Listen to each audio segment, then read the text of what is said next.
Bapa Surgawi, kami mau mendengar firman-Mu, berfirmanlah kepada kami. Biarlah firman-Mu ya Tuhan menguatkan, meneguhkan, dan membangun kami kembali ya Tuhan, agar kami boleh bertumbuh di dalam kebenaran. Berbicaralah ya Bapa, kami siap mendengar. Di dalam nama Tuhan Yesus Kristus kami berdoa. Haleluya. Amin. Silakan dulu kembali. Baik, Bapak Ibu Saudara kasih Tuhan.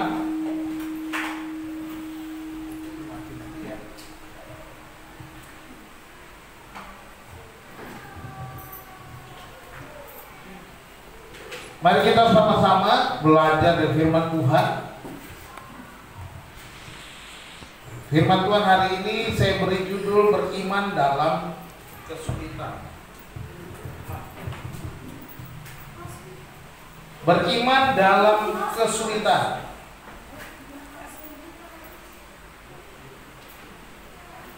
Kita belajar bersama-sama dari kitab Filipi pasal yang keempat ayat yang ke-13.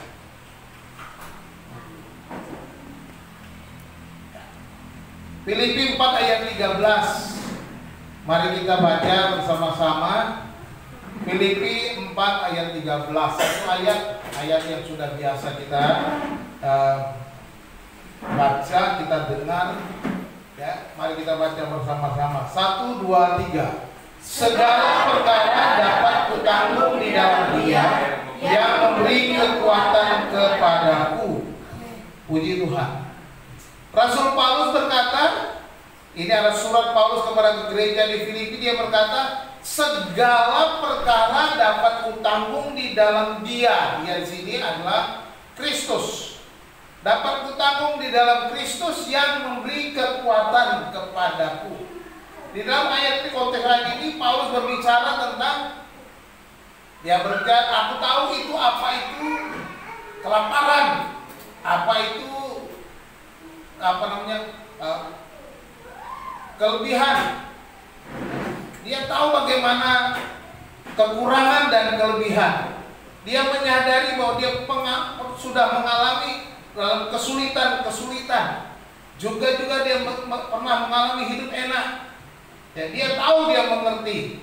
Makanya ketika dia dipanggil Tuhan, dia mengalami banyak tantangan, banyak kesulitan. Bahkan ketika dia menulis surat ini, dia berada di dalam kesulitan, berada di penjara. Sehingga dia berkata, segala perkara, apapun yang kualami, segala sesuatu yang kuhadapi, sekalipun aku ada di dalam penjara, semua itu dapat kutanggung. Aku dapat menanggungnya, aku dapat menahannya, aku dapat melewatinya, aku dapat melaluinya semua itu. Aku bisa menjalani itu semua di dalam Kristus. Ya, di dalam Kristus. Dan Kristus itu yang memberikan kekuatan kepadaku. Saudara-saudara dikasih Tuhan, setiap kita dipanggil menjadi pengikut Kristus untuk setia. Siapapun saudara, kalau saudara sudah dipanggil oleh Yesus menjadi pengikutnya, kita dituntut untuk menjadi pengikut yang setia. Tidak ada tawar-menawar sebenarnya. Ketika kita tidak setia, sebenarnya kita tidak layak sebagai pengikut Kristus. Ketika kita memutuskan untuk mengikut Yesus, maka kita harus setia mengikuti Dia. Nah, kesetiaan kita terkadang harus diuji dengan berbagai-bagai kesulitan. Kesulitan itu kita hadapi supaya kita teruji kesetiaannya. Apakah kita benar-benar setia kepada Tuhan atau tidak? Kalau hidup kita enak terus, senang terus, kesetiaan kita tentu kelihatan. Wah, orang-orang yang setia dalam keadaan senang itu gampang.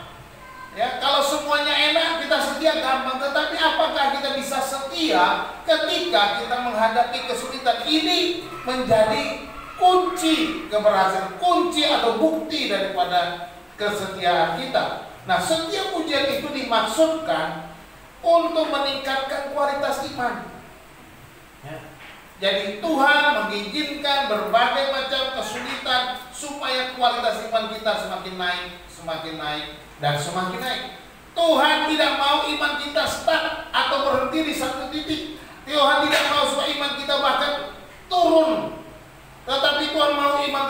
naik, naik, dan naik.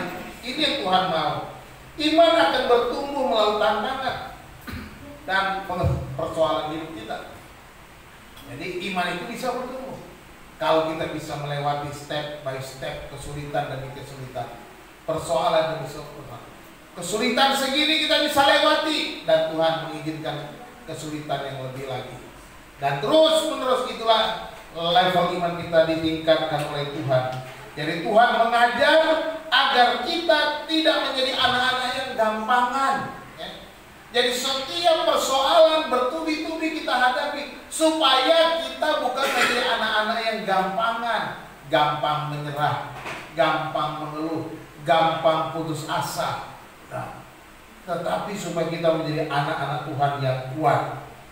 Tuhan mengajar kita agar dapat menjadi berkat di segala situasi. Ya, Tuhan mengajar kita supaya kita bisa menjadi berkat. Ketika kita menghadapi kesulitan, level iman kita naik dan di sanalah kita belajar dan terus menjadi berkat dalam segala situasi.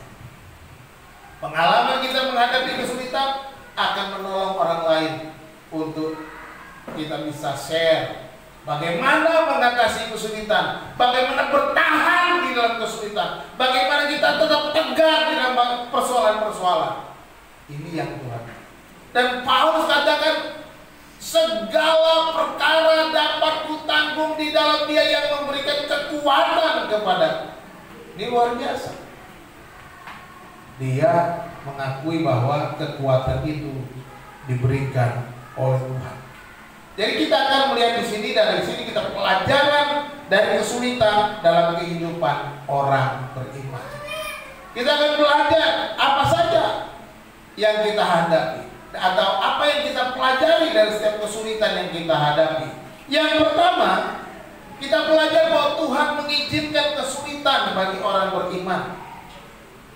Jadi ketika kesulitan Tuhan mengizinkan, bukan Tuhan yang mendatangkan kesulitan. Tuhan tidak ada niat untuk membuat saudara sulit, tapi Tuhan mengizinkan situasi yang sulit. Jangan bilang bahwa pandemi atau virus penyakit datangnya dari Tuhan, tapi Tuhan mengizinkan penyakit itu datang. Ya. Segala kejahatan bukan dari Tuhan, tapi Tuhan mengizinkan kejahatan itu datang. Jadi jangan salah mengerti. Jadi ini ada kesulitan ini, persoalan yang kita hadapi ini ada diizinkan oleh siapa? Tuhan. Mudah-mudahan bisa terbaca. Ya. Di sana dikatakan segala perkara dapat kutanggung di dalam Dia. Ya. Dapat kutanggung.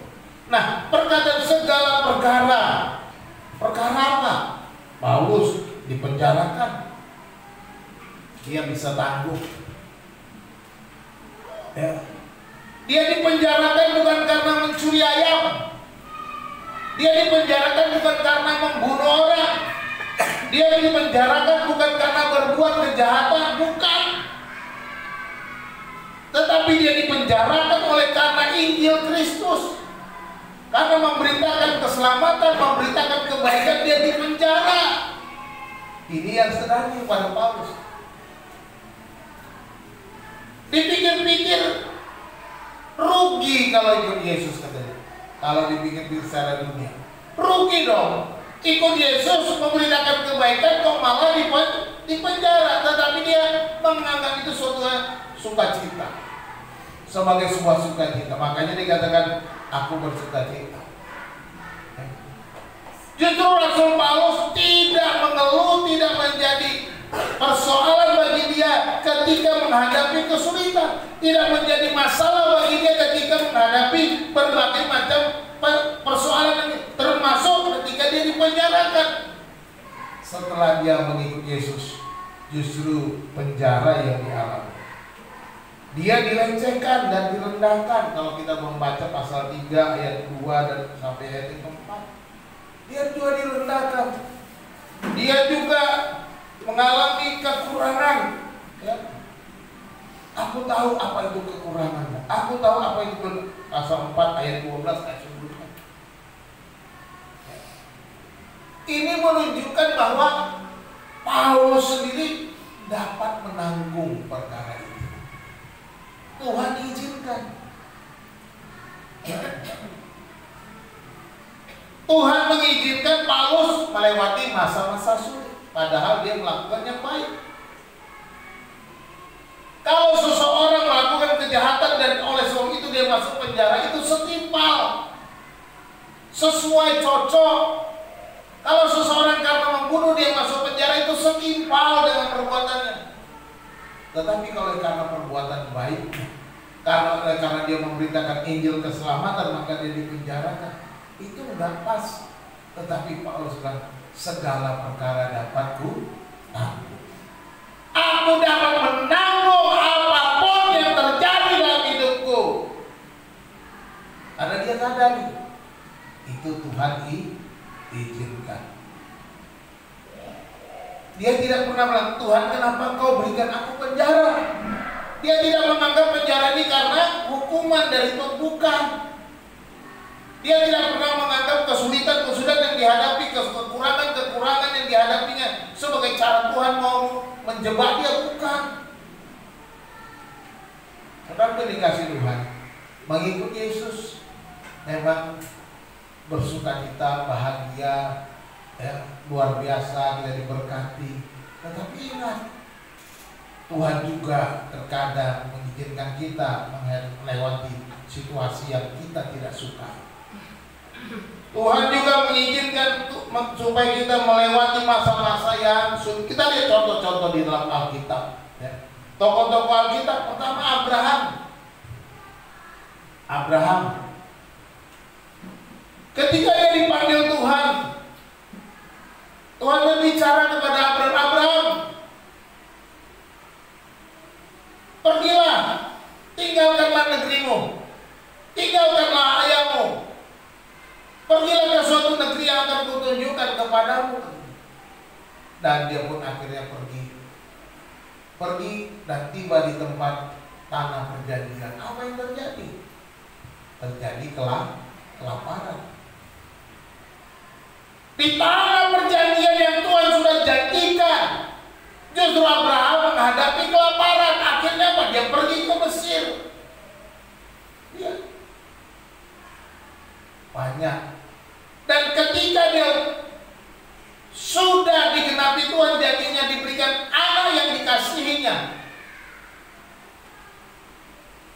Tuhan bilang kepada Abraham, bawalah anakmu yang satu-satunya itu,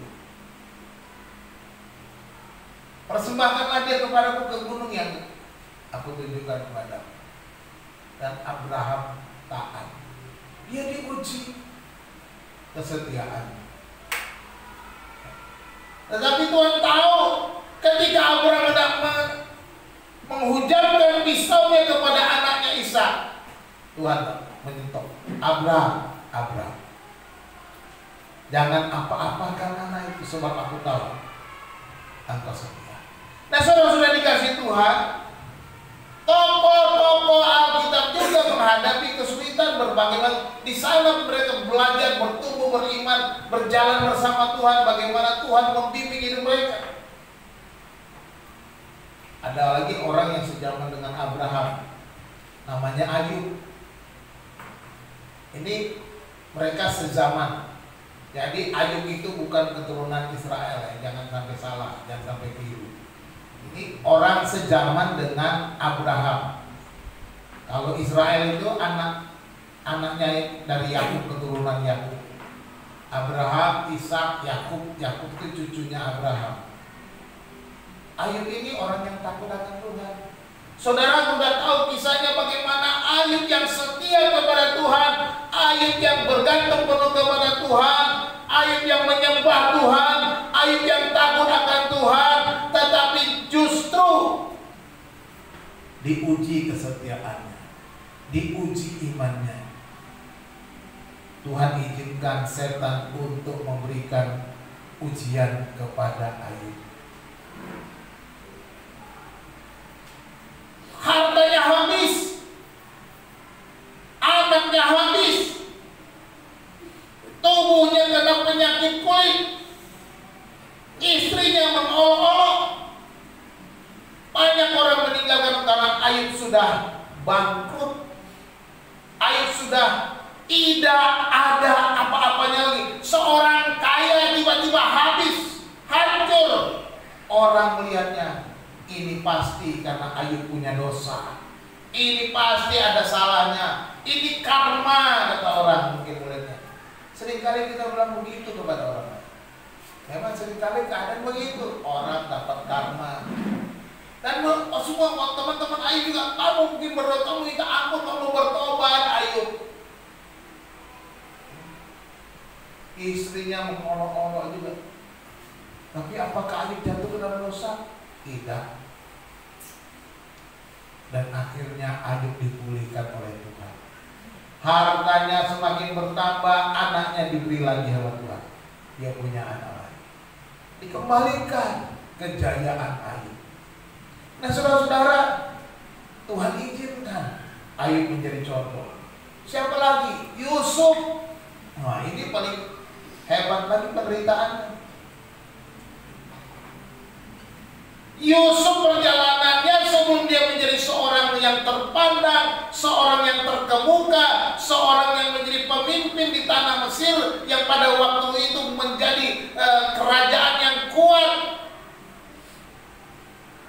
Yusuf kuat karena Yusuf. Tapi Yusuf sebelum ke sana dia dijual oleh kakak-kakaknya. Dibuang, ditolak oleh saudara-saudaranya. Sampai di Mesir, dijual lagi kepada orang Mesir, kepada Potifar. Sampai di rumah Potifar, masih dapat fitnah oleh istri Potifar. Dan akhirnya masuk dalam penjara. Sedih, sakit hati. Mungkin Yusuf bisa saja benci sama saudara-saudaranya kalau itu yang kita pikirkan. Tetapi buktinya apa? Yusuf tidak pernah sakit hati. Yusuf tidak pernah dendam terhadap saudara-saudaranya. Yusuf tidak pernah membalas kejahatan-kejahatan saudara. Ketika saudara-saudaranya datang kepada saat ayah mereka sudah mati, Yusuf bilang apa? Aku inikah pengganti Tuhan? Justru untuk memelihara bangsa inilah Allah mengutus aku mendahului kamu ke Mesir ini. Ya, apa yang Yusuf katakan? Aku diutus Tuhan mendahului kamu ke Mesir, mempersiapkan masa ini supaya kamu bisa makan, supaya bangsa ini terpelihara. Ya, Yusuf bisa melihat hal positif dari penjara yang dialami, dari penolakan yang dilakukan oleh saudara-saudara. Tidak pernah dia berkata, ya gara-gara kalian sih, makanya jangan begitu, mulai sekarang kalian jadi budak saya aja. Enggak. Yusuf bilang apa? Aku akan memberi makanmu dan anak-anakmu, kata Yusuf. Dia pelihara keluarganya. Jadi kita lihat Tuhan izinkan. Kadang-kadang kesulitan kita hadapi untuk kita belajar melihat rancangan rencana Tuhan yang indah. Ya. Jadi jangan pernah mengeluh kalau kita menghadapi kesulitan. Coba itu Tuhan izinkan. Siapa lagi? Musa, banyak contoh. Siapa lagi? Yesus, apalagi? Ya. Tokoh-tokoh ini mengalami kesulitan. Yesus sampai mati di atas kayu salib. Tapi apa yang kita dapatkan? Keselamatan yang besar. Oleh karena kayu salib, oleh karena kematian Kristus, oleh karena penderitaan Kristus, oleh karena penolakan orang Yahudi, dan dia digantung di kayu salib. Ada keselamatan yang besar untuk seluruh dunia. Haleluya. Ini. Jadi jangan pernah saudara merasa kecil hati kalau menghadapi kesulitan. Tuhan izinkan itu. Makanya Yesus berdoanya apa?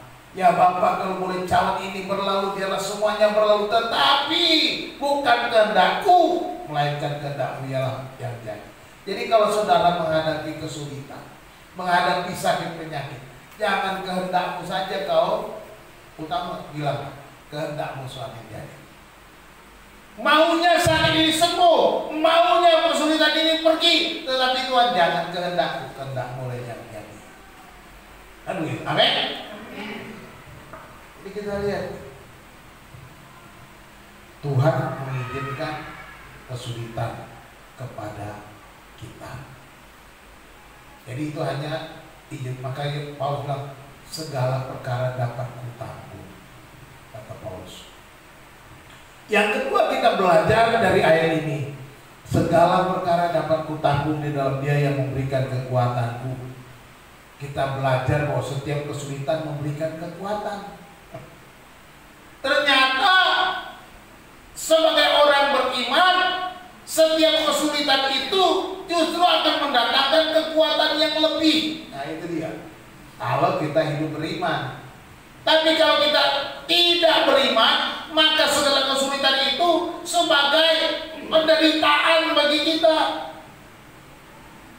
Jangan memandang kesulitan sebagai penderitaan. Pandang ini sebagai cara Tuhan memberi kita kekuatan. The power of God akan bekerja di dalam diri kita. Ya, di sana dikatakan,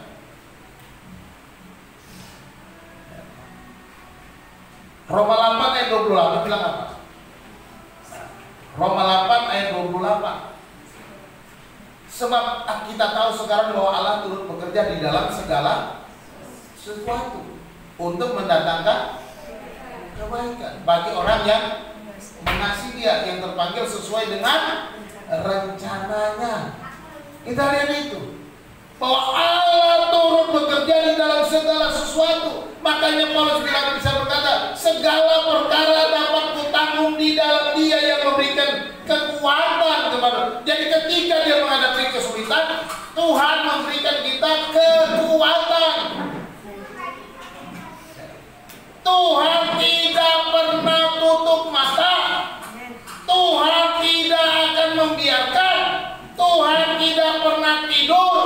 Tuhan tidak akan membiarkan engkau lemah, tetapi Dia akan memberikan engkau kekuatan yang baru. Amin. Seperti burung Raja Wali itu, yang menggoyang bangkitkan isi sarangnya. Ya.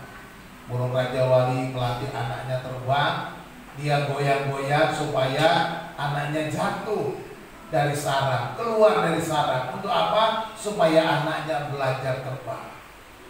Ciup, ciup, ciup, ciup, ciup, ciup, ciup. Begitu anaknya capek, Raja Wali itu ada di atas, melayang-layang di atas anaknya katanya, mengembangkan saya dan segera menang, mengangkatnya di atas kepala. Ketika kita sudah mulai tak berdaya, ketika kita merasa lemah, kita berseru kepada Tuhan, ciup, ciup, ciup, Tuhan tolong. Di sana ada kekuatan. The power of God itu bekerja dalam kita. Tuhan memberikan kekuatan kepada kita. Tuhan memberikan kita kuasanya kepada kita untuk melewati masa-masa sulit, untuk bertahan di tengah-tengah kesulitan. Dan Dia memberikan kita kemenangan. Katakan amin. Ini yang harus kita ingat. Jadi kalau kita menghadapi kesulitan, jangan menjadi lemah. Justru kita harus percaya ada kekuatan Tuhan. Ada kekuatan Tuhan yang Tuhan berikan kepada kita, menunjukkan keterlibatan Tuhan kepada kita di dalam hidup kita, ya. Jadi ada keterlibatan Tuhan yang Tuhan berikan kepada kita. Segala perkara yang mengajarkan kepada kita keterlibatan Tuhan di dalam hidup beriman kita.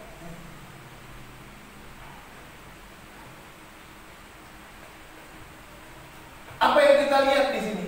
Ya, Ada pelajaran-pelajaran ketika kita menghadapi kesulitan. Yang pertama kita melihat bahwa Tuhan mau menyatakan kehadirannya. Ya. Dia memberikan kekuatan. Ya.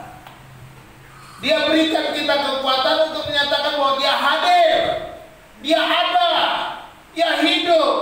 Ya. Jadi kalau kita nggak menghadapi kesulitan, kita mungkin nggak merasakan hadirat Tuhan. Ya. Kita nggak tahu. Saya juga belajar bagaimana kesulitan selama pandemi ini. Saya melihat Tuhan itu hadir dalam hidup saya. Ya. Hadir memelihara saya. Hadir dalam hidup, dan semakin saya bersyukur Tuhan tidak pernah meninggalkan. Bahwa Tuhan itu betul-betul hidup. Tuhan itu ada. Bukan hanya sekedar tercatat dalam Alkitab bahwa ini cuma catatan-catatan kosong. Ini kalau cuma Allah mana, Allah hidup mana? Buktinya pemeliharannya nyata. Ya. Dia hidup, kehadiran. Jadi kesulitan mengajarkan kita bahwa untuk menyatakan kehadiran Tuhan dan untuk menyatakan kekuasaan Tuhan. Dan ketiga, menyatakan iman yang benar. Ya. Ini kacamata saya rusak, jadi mesti di setel posisinya supaya bisa dibaca. Mesti ganti kacamata. Ya. Nah, jadi ketiga hal ini Dia memberikan kita kekuatan itu supaya Dia hadir, Dia penuh kuasa, dan kita akan hidup dengan iman. Iman yang benar itu akan nampak, bukan iman yang asal-asalan, bukan iman-imanan, apalagi eman-emanan. Eman lain lagi ya. Jadi kita lihat di sini, ini iman yang benar akan muncul. Seperti Ayub itu, seperti Yusuf itu, iman yang benar itu muncul. Dia melihat hal-hal positif, dia melihat Allah bekerja. Seperti Yusuf bisa berkata, justru untuk memelihara suatu bangsa yang besar, Tuhan menyuruh aku mendahului kamu. Walaupun caranya lewati penjara, lewati penolakan, lewati kesulitan, dijual sebagai budak, tapi Tuhan bisa mengangkat. Haleluya. Dari seorang budak di penjara, dia diangkat menjadi seorang pemimpin besar di Mesir. Bahkan Potifar pun kalah posisinya. Luar biasa. Tuhan bisa mengangkat kita lebih tinggi kalau kita bersama. Inilah iman yang benar itu. Kalau kita punya iman yang benar, Tuhan akan angkat kita lebih tinggi. Itu sebabnya Tuhan meminta kita supaya kita setia kepada Dia. Dia katakan setialah dalam perkara-perkara yang kecil. Ketika Tuhan percayakan kita hal-hal kecil, Tuhan akan percayakan kita hal-hal yang besar. Sebab Tuhan, barang siapa setia dalam perkara-perkara kecil, dia akan setia dalam perkara-perkara besar. Siapa yang tidak setia dalam perkara kecil, dia tidak setia dalam perkara besar. Maka seringkali orang Kristen gagal menerima perkara besar karena perkara kecil saja dia sulit untuk hadapi. Jadi nggak usah mengeluh ketika hadapi persoalan kesulitan, karena Tuhan mau percayakan kita hal yang lebih besar. Inilah iman yang benar. Tuhan hadir menyatakan kekuatannya. Tuhan hadir menyatakan kuasanya bisa mengatasi kesulitan saudara. Tuhan hadir untuk menyatakan iman saudara benar. Jadi jangan pernah menyerah saat menghadapi segala perkara, meskipun itu berat dan panjang berkepanjangan. Ya, jangan menyerah. Pandemi ini mulai lagi, ya, Omikron mulai lagi, naik lagi. Tapi kita jangan menyerah. Jangan menyerah oleh karena kesulitan ini. Kita harus tetap kuat, kita harus terus maju, kita harus bertahan. Karena apa? Karena Tuhan memberi kita kekuatan. Setiap kesulitan akan mendatangkan kekuatan baru. Kalau kita hidup beriman. Ya. yang ketika kita belajar dari kesulitan, bahwa Tuhan tidak pernah meninggalkan orang beriman. Amin. Tuhan tak pernah meninggalkan orang yang beriman, ya. Dia tidak pernah meninggalkan saudara dan saya. Sebab apa? Sebab dia mengasihi saudara. Sebab dia pegang janjinya. Inilah yang kita harus percaya, yang kita harus pegang teguh juga, bahwa Tuhan setia pada janjinya. Segala janji-janjinya akan dinyatakannya. Janjinya banyak. Kita bisa baca firman Tuhan, kita pegang janjinya dalam firman Tuhan, dan dia akan setia dengan janjinya. Dia akan melakukannya. Makanya Paulus dia berkata, segala perkara dapat kutanggung dia di dalam dia yang memberikan kekuatan kepadaku, katanya. Ya. Jadi artinya apa? Paulus tidak ditinggalkan oleh Tuhan. Di penjara pun dia disertai. Yusuf tidak ditinggalkan oleh Tuhan, di penjara pun dia disertai Tuhan. Lihat, waktu di penjara dia dipercaya oleh kepala penjara untuk menjadi orangnya mengatur tahanan-tahanan yang lain juga. Dipercaya karena dia orang yang baik. Luar biasa. Jadi kalau kita menghadapi kesulitan, ingat baik-baik, Tuhan tak pernah meninggalkanku. Sebab dia adalah Immanuel, Allah yang menyertai, Allah yang tinggal di dalam kita. Dia Immanuel. Dia tidak pernah meninggalkan sedetik pun hidup kita. Mungkin penderitaan, mungkin kesulitan mendatangkan air mata kepada saudara. Dia tidak pernah mengabaikan air matamu. Dia tidak pernah mengabaikan sakit hatimu yang disakiti oleh orang-orang yang membencimu. Tuhan tidak pernah meninggal. Tuhan yang berhak membalas. Tuhan yang membalas semua yang dilakukan orang-orang lain. Tuhan berdiam di dalam kita sebab dia Immanuel, Matius 1 ayat 23. Tuhan berjanji tidak akan meninggalkan kita, Ibrani 13 ayat yang kelima. Aku sekali-kali tidak akan meninggalkan engkau, sekali-kali tidak akan membiarkan engkau, Ibrani 13 ayat yang kelima. Itu kutipan dari perjanjian lama juga. Tuhan sudah berjanji, dia tidak meninggalkan, dia tidak membiarkan, dia tidak akan mengabaikan engkau sendirian. Ingatlah ketika engkau menghadapi kesulitan, engkau tidak sendirian menghadapi kesulitan itu. Tuhan ada di sana. Tuhan hadir di sana. Dia tidak pernah meninggalkan kita sedetik pun. Tuhan selalu memberi kekuatan, ya. Kata Paulus, memberi kekuatan kepadamu. Ini menunjukkan apa? Tuhan ada menyertai dia. Tuhan tidak pernah membiarkan Paulus. Justru di penjara ada kekuatan baru yang dihadapinya. Dan dia tidak ditinggalkan oleh Tuhan.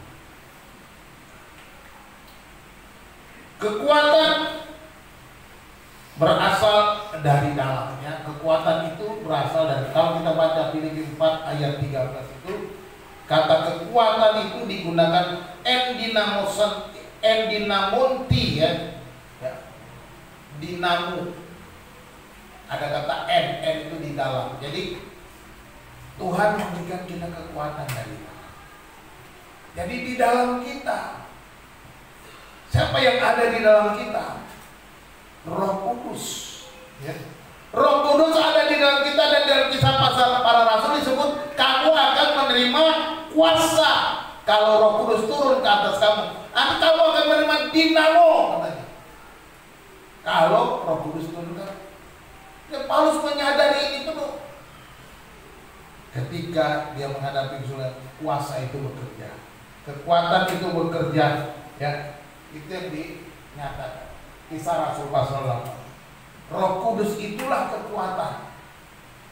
Roh Kudus adalah kekuatan kita.